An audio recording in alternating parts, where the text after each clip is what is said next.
प्रधानमंत्री नरेंद्र मोदी का 75वां जन्मोत्सव जो है देश भर में मनाया जा रहा है। और आज हमने देखा किस प्रकार से जो योग गुरु बाबा रामदेव हैं, उन्होंने किस प्रकार से कई योजनाओं को लेकर जो है यहाँ पर बात कही। यानी कि जो प्रधानमंत्री नरेंद्र मोदी का जन्मदिन है, तो इस जन्मदिन पर एक भेंट जो है वो देश भर में दी गई है। देखिए, इसमें लिखा भी है देश में 750 स्थानों पर chronic liver disease, fatty liver और तमाम जो बीमारियां हैं उसको लेकर जो है जो मेडिकल कैंप है वो लगाए जाएंगे और चेकअप किए जाएंगे। और देखिए 750 स्थानों पर इस तरीके की जो है वो व्यवस्था जो है वो की गई है। प्रधानमंत्री प्रतिभा पुरस्कार समेत तमाम जो योजनाएं हैं उसको लेकर एक तरीके से आज बाबा रामदेव ने यहाँ पर प्रेस कॉन्फ्रेंस किया। प्रेस कॉन्फ्रेंस करके पूरी चीज़ों की जानकारी दी। आप देख सकते हैं, अगर ऊपर हम आपको दिखाने का प्रयास करें कि देश के सभी जिलों में सीबीएसई, भारतीय शिक्षा बोर्ड और सभी स्टेट बोर्ड की 10वीं व 12वीं क्लास के प्रथम और द्वितीय तृतीय स्थान पाने वाले प्रतिभावान छात्र छात्राओं को 50,000 रुपये प्रत्येक जो है उन्हें जो है सम्मान भी दिया जाएगा। तो ऐसे में आइए आपको सुनवाते हैं कि खुद बाबा रामदेव ने जो है जन्मोत्सव को लेकर क्या कुछ बताया। आज देश के देवतुल्य प्रधानमंत्री जी, जिनका हिमालय जैसा व्यक्तित्व है, एक ऐसे राष्ट्र नायक, एक ऐसे विश्व नायक जो भगवान के वरदान की तरह है भारत के लिए, और जिनके व्यक्तित्व में, चरित्र में स्वदेशी है, स्वधर्म है, राष्ट्र धर्म है और सनातन धर्म का विग्रहवान रूप है।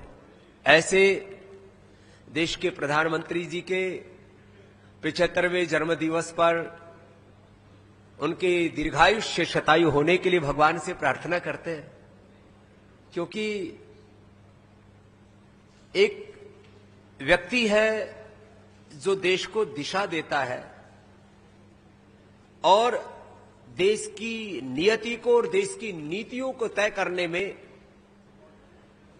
देश के प्रधानमंत्री जी एक बड़ी भूमिका निभा रहे हैं। और आज उनके जन्म दिवस पर उनको बधाई इस रूप में दे रहे हैं कि वो जिस सपने के लिए जीते हैं, विकसित भारत का सपना, भारत सामाजिक दृष्टि से, आर्थिक, राजनीतिक, धार्मिक, आध्यात्मिक दृष्टि से, वैश्विक दृष्टि से विश्व का नेतृत्व करने में सक्षम बने।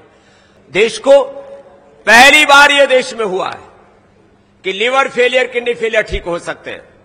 पिछले दिनों योग, आयुर्वेद को और ऋषियों की विरासत को बदनाम करने के लिए हमें सुप्रीम कोर्ट तक घसीटा गया कि स्वामी रामदेव ने झूठ बोला है, स्वामी रामदेव ने मिसलीडिंग एडवर्टाइजमेंट की है। वो एक बुरी तरह से माने अपने ही देश की विरासत को बदनाम करने के लिए पूरा एक षड्यंत्र रचा गया। मैं किसी संस्था का नाम विशेष नहीं लेना चाहूंगा, लेकिन सुप्रीम कोर्ट का इस बात के लिए धन्यवाद करता हूं कि कम से कम उस पूरे प्रपंच को खत्म किया। और आज मैं फिर वापस इस बात को प्रामाणिकता के साथ दोहराना चाहता हूं, हमें गौरव होना चाहिए इस बात का कि भारत के ऋषियों के पास वो विरासत है कि हम लीवर फेलियर से, किडनी फेलियर से, हार्ट फेलियर से देश को बचा सकते हैं। आज करोड़ों लोगों को बाईपास के लिए बोल दिया जाता है, करोड़ों लोगों को एंजियोप्लास्टी के लिए, पेसमेकर के लिए बोल दिया जाता है। जरा सा इंजेक्शन फ्रैक्शन कम हुआ, अरे अनुलोम विलोम कर लो, भ्रामरी उद्गीत कर लो, थोड़ा कपालभाति कर लो, हार्ट डिजीज रिवर्स हो जाती है। जरा सा कपालभाति कर लो, कपालभाति करने से फैटी लिवर, लिवरसिस, हेपेटाइटिस और बढ़े हुए क्रेटिनिन प्रोटीन लीकेज से मुक्ति पाई जा सकती है।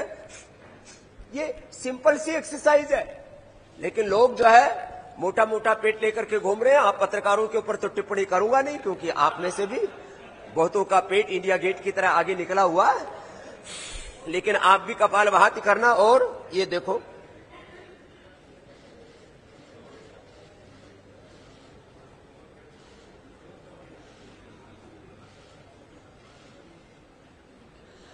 देश के लोग अपने स्वास्थ्य के प्रति जागरूक नहीं होंगे तो ड्रग माफिया और मेडिकल माफिया लाखों करोड़ रुपए लोगों से लूट रहा है। ये विदेशी कंपनियां भी माफिया बनकर के देश को लूट रही है। जिस दिन देश के अंदर अपनी सांस्कृतिक विरासत को लेकर के विकास के प्रति प्रतिबद्धता बढ़ जाएगी, निजता पर गौरव का आभास इस देश में प्रत्येक व्यक्ति में जागृत हो जाएगा, उस दिन ये देश न तो बीमारियों में फंसेगा, न बुराइयों में फंसेगा।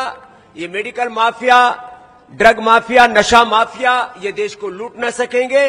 कि देश के 700 जिलों में 5000 तहसीलों में 3.5 लाख गांव में हमारी समिति काम करते हैं, तो हमारा संगठन भी सबल है और वहां के शिक्षा अधिकारी और जिलाधिकारी को इसमें सम्मिलित करेंगे।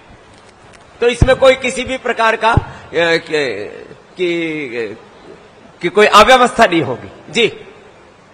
कि देश के 700 जिलों में 5000 तहसीलों में 3.5 लाख गांव में हमारी समिति काम करते हैं, तो हमारा संगठन भी सबल है और वहां के शिक्षा अधिकारी और जिलाधिकारी को इसमें सम्मिलित करेंगे। तो इसमें कोई किसी भी प्रकार का कि कोई अव्यवस्था नहीं होगी जी।